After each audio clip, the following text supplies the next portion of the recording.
ನಾವು ಮೂಡಿಗೆರೆಯಿಂದ ಒಂದಷ್ಟು ಜನ ಪಕ್ಷವನ್ನು ಸೇರ್ಪಡೆ ಆಗಿದ್ವಿ, JDS ಪಕ್ಷವನ್ನು.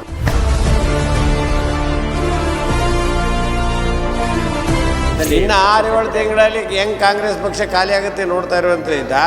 ಕಾರ್ಯಕರ್ತರೆಲ್ಲ ದೊಡ್ಡ ದೊಡ್ಡ ಲೀಡರ್ಗಳಿಂದ ಹಿಡಿದು ಕಾರ್ಯಕರ್ತರಿಂದ ಖಾಲಿ ಆಗ್ತಾರೆ. ಆ ಮನೆ ಈಗಲೇ ಮನೆ ಒಂದು 3 ಬಾಗಿಲು ಅಂತಿದೆಯಲ್ಲ, ಈಗ 8 ಬಾಗಿಲು. ಅದು ಕಾಂಗ್ರೆಸ್ 8 ಬಾಗಿಲು ಆಗಿದೆ.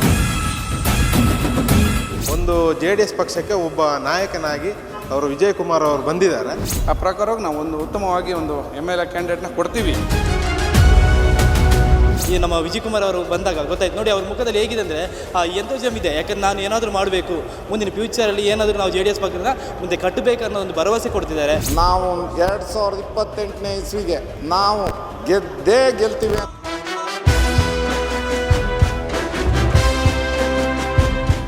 ನಮಸ್ಕಾರ.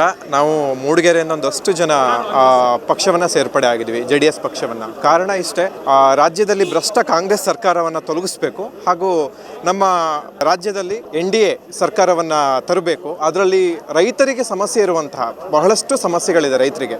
ಆ ಸಮಸ್ಯೆಗಳೆಲ್ಲ ಬಗೆಹರಿಬೇಕು ಅಂತ ಹೇಳಿದರೆ ರೈತರ ನಾಯಕ HD ಕುಮಾರಸ್ವಾಮಿ ಅವರು ಮುಖ್ಯಮಂತ್ರಿ ಆದರೆ ಮಾತ್ರ ಈ ರೈತರ ಸಮಸ್ಯೆಗಳೆಲ್ಲವೂ ಸಹ ಬಗೆಹರಿತದೆ.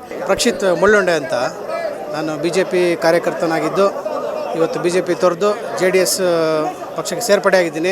ಕಾರಣ ಇಷ್ಟೇ, ನಾನು ಒಂದು ಪ್ರಾದೇಶಿಕ ಪಕ್ಷವನ್ನು ಬೆಂಬಲಿಸಬೇಕು ಅನ್ನೋ ಉದ್ದೇಶದಿಂದ JDS ಸೇರ್ಪಡೆ ಆಗಿದ್ವಿ. ಈಗಲೇ ಮನೆ ಒಂದು 3 ಬಾಗಿಲು ಅಂತಿದೆಯಲ್ಲ, ಈಗ 8 ಬಾಗಿಲು. ಅದು ಕಾಂಗ್ರೆಸ್ಸು 3 ಬಾಗಿಲಲ್ಲ 8 ಬಾಗಿಲು ಆಗಿದೆ.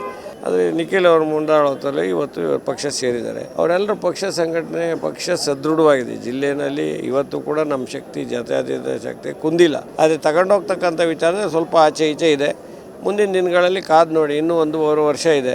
2028ಕ್ಕೆ ಚುನಾವಣೆಯಲ್ಲಿ NDA ಮುಂದಿನ ದಿನಗಳಲ್ಲಿ ಈ ರಾಜ್ಯವನ್ನು ಆಳಬೇಕು ಅನ್ನೋದು ನಮ್ಮದು ಎಲ್ಲರ ಅಭಿಲಾಷೆ ಇದೆ. ಅಲ್ಲಿ ಕಾಂಗ್ರೆಸ್ಸಿನಲ್ಲಿ ಭಾಳ ಈ ನಿರಾಸೆ ಹೊಂದಿದ್ದಾರೆ. ಅದೆಲ್ಲ ಗೊತ್ತಾಗ್ಬೇಕಾದ್ರೆ ಇನ್ನು 6 ತಿಂಗಳು ಹೋಗಬೇಕು. 6 ತಿಂಗಳು ಹೋದ್ಮೇಲೆ ನೋಡಿ ವಲಸೆ ಹೆಂಗೆ ಬರ್ತಾರೆ, ಕಾಂಗ್ರೆಸ್ ಪಕ್ಷ ಹೆಂಗೆ ಖಾಲಿ ಆಗುತ್ತೆ ಅನ್ನೋದನ್ನು ನೀವೇ ಕಣ್ಣಾರೆ ಶುರುವಾಗಿದೆ. ಇನ್ನು 6-7 ತಿಂಗಳಲ್ಲಿ ಹೆಂಗೆ ಕಾಂಗ್ರೆಸ್ ಪಕ್ಷ ಖಾಲಿ ಆಗುತ್ತೆ ನೋಡ್ತಾ ಇರುವಂತೆ. ಕಾರ್ಯಕರ್ತರೆಲ್ಲ ದೊಡ್ಡ ದೊಡ್ಡ ಲೀಡರ್ಗಳಿಂದ ಹಿಡಿದು ಕಾರ್ಯಕರ್ತರಿಂದ ಖಾಲಿ ಆಗ್ತಾರೆ. ಆ ಮನೆ ಈಗಲೇ ಮನೆ ಒಂದು 3 ಬಾಗಿಲು ಅಂತಿದೆಯಲ್ಲ, ಈಗ 8 ಬಾಗಿಲು. ಅದು ಕಾಂಗ್ರೆಸ್ಸು 3 ಬಾಗಿಲಲ್ಲ 8 ಬಾಗಿಲು ಆಗಿದೆ. ಆ 8 ಬಾಗಿಲು ಆಗಿರ್ತಕ್ಕಂಥದ್ದು ಛಿದ್ರ ಆಗಿದೆ. ಈಗ ಬೂದಿ ಮುಚ್ಚಿದ ಕೆಂಡದಂಗಿದೆ. ಅದು ಯಾರು ಕಾಣ್ತಾ ಇಲ್ಲ ಇವಾಗ. ಯಾಕೆಂದರೆ ಇದೆಲ್ಲ ಕಾಣಬೇಕಾದ್ರೆ ಸ್ವಲ್ಪ ದಿವಸ ಬೇಕಾಗ್ತದೆ. ಅದೇ ಪ್ರಕಾರವಾಗಿ ವಿಜಯ್ ಕುಮಾರ್ ಅವ್ರನ್ನ ನಾವು ಲಾಸ್ಟ್ ಟೈಮಿಂದನೂ ನಾವು ಮೂಲ JDS ಕೇಳ್ತಾಯಿದ್ದು, ನಮಗೊಬ್ಬರು ಕ್ಯಾಂಡಿಡೇಟ್ ಬೇಕು, ನೀವು ಬರ್ಬೋದಾ ಅಂತ. ಅವರಿಗೆ ಅಲಯನ್ಸ್ ಇದೆ. ಈ ವರ್ಷ ಅವರು ನಮ್ಮ ಪಕ್ಷದ ಪ್ರೀತಿ ಸಿದ್ಧಾಂತನ ಒಪ್ಪಿದ್ರು. ನಮಗೂ ತುಂಬ ಖುಷಿ ಆಯಿತು. ಅದ್ರ ಜೊತೆಗೆ ನಮ್ಮ ಸ್ನೇಹಿತರೆಲ್ಲ BJP ಸ್ನೇಹಿತರು ನಾವೆಲ್ಲ ಒಟ್ಟಿಗೆ ಇದ್ದೀವಿ. ಒಟ್ಟಿಗೆ ನಾವು ಒಂದು ಎಲೆಕ್ಷನ್ ಮಾಡಬೇಕು ಅನ್ನೋದಿದೆ. ಆ ಪ್ರಕಾರವಾಗಿ ಬಂದಿದ್ದಾರೆ. ಆ ಪ್ರಕಾರವಾಗಿ ನಾವು ಒಂದು ಉತ್ತಮವಾಗಿ ಒಂದು MLA ಕ್ಯಾಂಡಿಡೇಟ್ನ ಕೊಡ್ತೀವಿ. ನನಗೆ ಇವತ್ತಿನ ಒಂದು ಫೀಲಿಂಗ್ ಇದೆಯಲ್ಲ, ಆ ಫೀಲಿಂಗು ನಾವು ಏನೋ ಒಂಥರ ಡಿಪ್ರೆಷನಿಗೆ ಹೋದಂಗಾಗಿತ್ತು. ನಾವು ಕೆಲವು ಒಂದು ಆಗಿದ್ದಂಥ ವಾತಾವರಣ ನೋಡಿಬಿಟ್ಟು, ಒಂದೆರಡು ನಾವು ಚುನಾವಣೆ ನೋಡಿಬಿಟ್ಟು ಅನುಭವಿಸಿದ್ದು ನಾವು, ನಮ್ಮ ಪಕ್ಷ ಏನಾಗುತ್ತೋ ಏನಾಗ್ತೀವೋ ಮುಂದೆ ಅನ್ನೋ ಒಂದು ಫೀಲಿಂಗಿಗೆ ಬಂದಿದ್ದು ನಾವು. ಇವತ್ತಿನ ಒಂದು ಕಾರ್ಯಕ್ರಮ, ಇವತ್ತಿನ ಒಂದು ಸೇರ್ಪಡೆ, ಇವತ್ತು ಏನು ಒಂದು BJPಲಿ ಕೆಲಸ ಮಾಡಿದಂಥವ್ರು, ಕಾಂಗ್ರೆಸ್ಸಲ್ಲಿ ಕೆಲಸ ಮಾಡೋಂಥವ್ರು ಎಲ್ಲ, ಅದರಲ್ಲೂ ಯುವಕರು ನಾವು ಇವತ್ತು JDSಗೆ ಬರಬೇಕು ಅಂತೇಳಿ ಒಂದು ಭಾವನೆ ಇಟ್ಕೊಂಡು ಇವತ್ತು ಬಂದ್ರಲ್ಲ. ನಾವು 2028ನೇ ಇಸ್ವಿಗೆ ನಾವು ಗೆದ್ದೇ ಗೆಲ್ತೀವಿ ಅನ್ನೋ ಒಂದು ಪಾಸಿಟಿವ್ ಫೀಲಿಂಗ್ಸ್ನ. ಅಂದರೆ ಸತತ ನಾವು 15-16 ವರ್ಷದಿಂದ ನಮ್ಮ JDS ಪಕ್ಷದಲ್ಲಿ ಇದ್ದೀವಿ. ಬಟ್ ಈ ಖುಷಿ ಅಂದರೆ ಯೂತ್ ಐಕನ್ಗಳು ಒಳಗೆ ಬರ್ತಿರೋದ್ರಿಂದ ನಮ್ಮ ಈಗ ಮುಖ್ಯಮಂತ್ರಿ ನೆಕ್ಸ್ಟ್ ನಾವು ಕುಮಾರಸ್ವಾಮಿ ಅವರೇ 100% ಆಗ್ತಾರೆ, HD ಕುಮಾರಸ್ವಾಮಿ ಅವರು ಆಗ್ತಾರೆ ಅನ್ನೋದು ನಮಗೆ ಭರವಸೆ ಬರ್ತಿದೆ. ಯಾಕೆಂದರೆ ಬೂತ್ ಮಟ್ಟದಲ್ಲಿ ಟೀಮ್ ರೆಡಿ ಆಗ್ತದೆ. ಯಾಕಂದರೆ ಇಂಥ ಐಕನ್ಗಳು ಬಂದರೆ ಖಂಡಿತವಾಗ್ಲೂ ಆಗ್ತದೆ. ಯಾಕಂದರೆ ಇವತ್ತಿನ ಜನ್ರೇಷನ್ ನೋಡಿದರೆ ಬರೀ ಯೂತ್ಗಳೇ ಬಂದರು. ಯಾಕಂದರೆ ಅವಾಗ ಏನಾಗುತ್ತೆ ಅಂದರೆ ಸರ್, ಯೂತ್ಗಳನ್ನ ಯಾವ ರೀತಿ ಬಳಸ್ಬೋದು ಅನ್ನೋದು ಈ ನಮ್ಮ ವಿಜಯ್ ಕುಮಾರ್ ಅವರು ಬಂದಾಗ ಗೊತ್ತಾಯ್ತು ನೋಡಿ. ಅವ್ರ ಮುಖದಲ್ಲಿ ಹೇಗಿದೆ ಅಂದರೆ ಎಂಥೋಜಮ್ ಇದೆ. ಯಾಕಂದ್ರೆ ನಾನು ಏನಾದರೂ ಮಾಡಬೇಕು, ಮುಂದಿನ ಫ್ಯೂಚರಲ್ಲಿ ಏನಾದರೂ ನಾವು JDS ಪಕ್ಷದಿಂದ ಮುಂದೆ ಕಟ್ಟಬೇಕು ಅನ್ನೋ ಒಂದು ಭರವಸೆ ಕೊಡ್ತಿದ್ದಾರೆ. ಪಕ್ಷ ಇನ್ನಷ್ಟು ಬಲವಾಗಿ ಕಟ್ಟಬೇಕು. ಈ ಪಕ್ಷದಲ್ಲಿ ನಾವು ಸಂಘಟನೆ ಮಾಡಿದ್ರೆ ಇವತ್ತೇನು ನಾವು NDA ಮೈತ್ರಿಕೂಟದಲ್ಲಿ ನಾವಿದ್ದೀವಿ. ನಮ್ಮ ಪಕ್ಷ ಸಂಘಟನೆ ಆಗದಲ್ಲೇ ನಾವು ನಮ್ಮ ಕ್ಷೇತ್ರ ಬಿಟ್ಕೊಡಿ ಅಂತ ನಾವು ಕೇಳೋಕ್ಕಾಗಲ್ಲ. ಈಗ ಭೋಜೇಗೌಡರು ಹೇಳಿದ್ದಾರೆ. ಅದೇ ರೀತಿ ನಾವು ಎಲ್ಲರೂ ಸೇರಿ ಈ ಪಕ್ಷವನ್ನು ಕಟ್ಟಬೇಕು.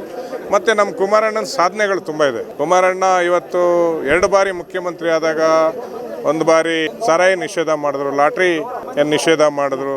ಮತ್ತು ಏಡ್ಸ್ ರೋಗಿಗಳ ಮನೆಗೆ ಹೋಗಿ ಅವರು ಅಲ್ಲಿ ಉಳಿದು ಬಂದಿದ್ದಾರೆ. ವಿಚಾರವನ್ನು ಗಟ್ಟಿಯಾಗಿ ಮನೆಯವರಿಗೆಲ್ಲ ಧೈರ್ಯವನ್ನು ತುಂಬಿದ್ದಾರೆ. ಬೇರೆ ಬೇರೆ ಹೋರಾಟವನ್ನು ಕುಮಾರಣ್ಣ ಮಾಡಿದ್ದಾರೆ. ಈ ವಿಚಾರವನ್ನು ನಾವು ಹಳ್ಳಿಲಿ ತಲುಪಿಸ್ಬೇಕು. 2ನೇ ಬಾರಿ ಮುಖ್ಯಮಂತ್ರಿಗಳಾದಾಗ ಏನು ರೈತರ ಸಾಲ ಮನ್ನಾ ಮಾಡ್ತೀನಿ ಅಂತ ಹೇಳಿದರು. 25,000 ಕೋಟಿ ಸಾಲ ಮನ್ನಾ ಮಾಡ್ತೀನಿ.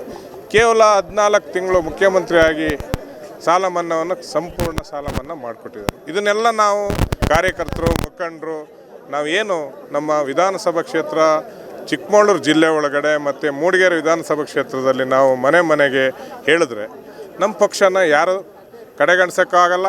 ನಮ್ಮ ಪಕ್ಷ ಸದೃಢವಾಗಿದೆ ಅಂತ ನಾನು ಈ ಸಂದರ್ಭದಲ್ಲಿ ಹೇಳಲಿಕ್ಕೆ ಬಯಸ್ತೀನಿ. ಇದೊಂದು ಒಳ್ಳೆ ಸುದ್ದಿ ಅಂತ ಹೇಳ್ಬೋದು. ಮೂಡಿಗೆರೆಯಿಂದ ಏನು ವಿಜಯಕುಮಾರ್ ಅವರು ಇವತ್ತು ಪಕ್ಷ ಸೇರ್ಪಡೆ ಆಗಿದ್ದಾರೆ. ಅದು ಒಂದು 3 ವರ್ಷದಿಂದ JDS ಪಕ್ಷಕ್ಕೆ ಒಂದು ನಾಯಕನಿರಲಿಲ್ಲ. ಈಗ ಅವರು ಸೇರಿದ್ರಿಂದ ಒಂದು JDS ಪಕ್ಷಕ್ಕೆ ಒಬ್ಬ ನಾಯಕನಾಗಿ ಅವರು ವಿಜಯಕುಮಾರ್ ಅವರು ಬಂದಿದ್ದಾರೆ. ಮತ್ತು ಏನು ಮೂಡಿಗೆರೆಯಲ್ಲಿ ನಿಮಗೆ ಗೊತ್ತು, ಕಾಂಗ್ರೆಸ್ಸಲ್ಲಿ 2 ಗುಂಪುಗಳಾಗಿ ಬೇರ್ಪಟ್ಟಿದೆ. ಅದನ್ನು ಎಲ್ಲ ಇದು ಮಾಡಿಕೊಂಡು ಮುಂದಿನ ದಿನಗಳಲ್ಲಿ ಅವರು ವಿಜಯಕುಮಾರ್ ಅವರು ಸೇರಿ ಇಡೀ ಏನು JDS ನಮ್ಮ ಹಳೆಯ ಕಾರ್ಯಕರ್ತರು ಈಗೇನು BJP ಕಾಂಗ್ರೆಸ್ಸಿಂದ ಬಂದಿದ್ದಾರೆ ಹೊಸ ಕಾರ್ಯಕರ್ತರು, ಅವ್ರನ್ನೂ ಸೇರಿಸ್ಕೊಂಡು ನಾವೆಲ್ಲ ಒಗ್ಗಟ್ಟಾಗಿ ಒಂದು ಪಕ್ಷ ಕಟ್ಟಿ 1.5 ವರ್ಷ ಏನು ಇದೆ, 1.5 ವರ್ಷದಲ್ಲಿ ಪಕ್ಷ ಕಟ್ಟಿ ತಳಮಟ್ಟದಿಂದ ಪಕ್ಷ ಕಟ್ಟಿ ಅವ್ರನ್ನ ಟಿಕೆಟು NDA ಇದು ಮೈತ್ರಿ ಆಗಿದ್ದರಿಂದ ನಮಗೆ ಟಿಕೆಟ್ ಕೊಡಬೇಕು ಅಂತ ನಾವು ಬೇಡಿಕೆ ಇಟ್ಟಿದ್ದೀವಿ JDSಗೆ ಕೊಟ್ಟಿದ್ದಾದರೆ ಅವ್ರು 100% MLA ಮಾಡಿ ಕಳಿಸೋಂಥ ಜವಾಬ್ದಾರಿ ನಮ್ಮದು. ಮತ್ತು ಅಲ್ಪಸಂಖ್ಯಾತರ ವಿಚಾರ ಬಂದಾಗ ಮೂಡಿಗೆರೆಯಲ್ಲಿ 90% ಅಲ್ಪಸಂಖ್ಯಾತರು MLA ವಿರುದ್ಧವಾಗಿದ್ದಾರೆ.